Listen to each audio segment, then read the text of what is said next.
Okay, everybody. It is Saturday. Tonight is going to be the Canelo Alvarez versus Terrence Crawford super middleweight unification bout. Man, this is going to be interesting. But before I get into it, last weekend there was considered to be a fight of the year against Nunez and Diaz for the IBF junior welterweight title. Okay, so I like to go watch these fights at Bombshells. Okay, but that fight wasn't on because last weekend was football day. They didn't have that fight. It's going to be in the running for fight of the year. Why wasn't it on? Why didn't they have it on at Bombshells? Why? Because they weren't promoted properly. Okay, this fight has got hype like you've never seen before, and sadly it's more about the announcement of the creation of the UBO, which is the Universal Boxing Organization, by Dana White.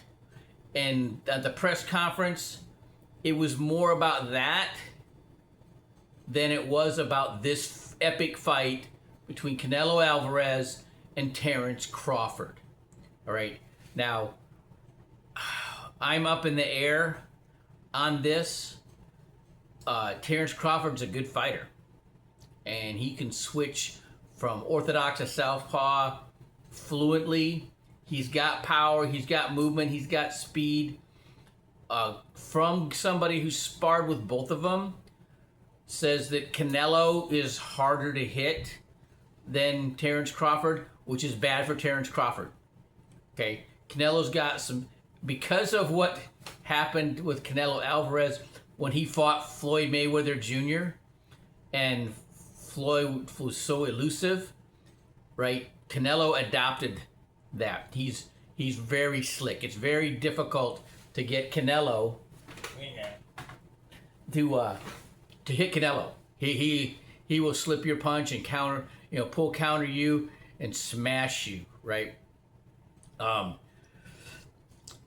talked to Roy Jones Sr. and he volunteered this information to me. He can't see how Terrence Crawford can put that kind of weight on and still have the speed he had at welterweight.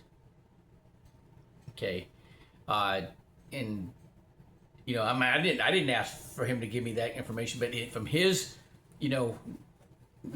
wise, knowledgeable eye, he think that's going to be a big problem for Terrence Crawford. But I want to see Terrence Crawford do good. But I when you look at the fights with Canelo, when Canelo puts his hands on you, he hurts you.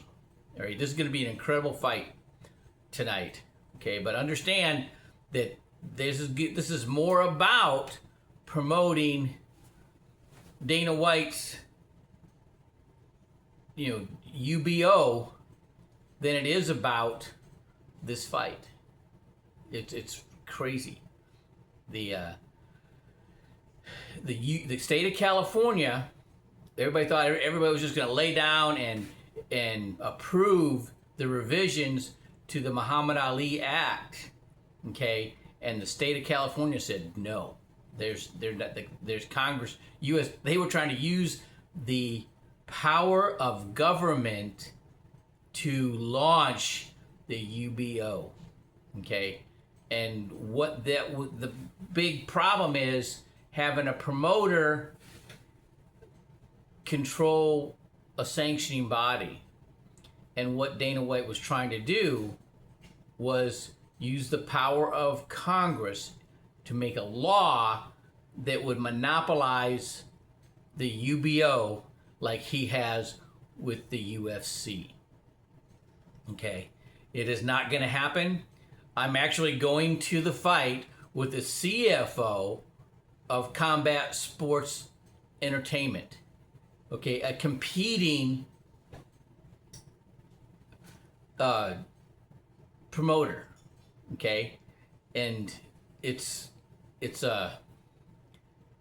what Dana White is trying to do is something our whole Constitution is against. All right, I want you to hear that. Okay, what the current sanctioning bodies do isn't good, right? But what he wants to do is worse. But enjoy the fight tonight. I may do a little commentary beforehand. I'm telling you, Canelo is gonna show you some stuff. He's gonna be in control. If you watch, here's what I did. I watched the Marvin Hagler, Tommy Hearns fight. This was an epic fight, okay? And I watched it from the point of view of just focusing on Tommy Hearns and how fast he threw his punches and how hard he threw his punches, all right? And then I watched it again and I just focused on Marvin Hagler. And what I saw was how subtly he made Hearns miss, and when he countered or when he hit Hearns, there was smashing power and precise accuracy in his punches.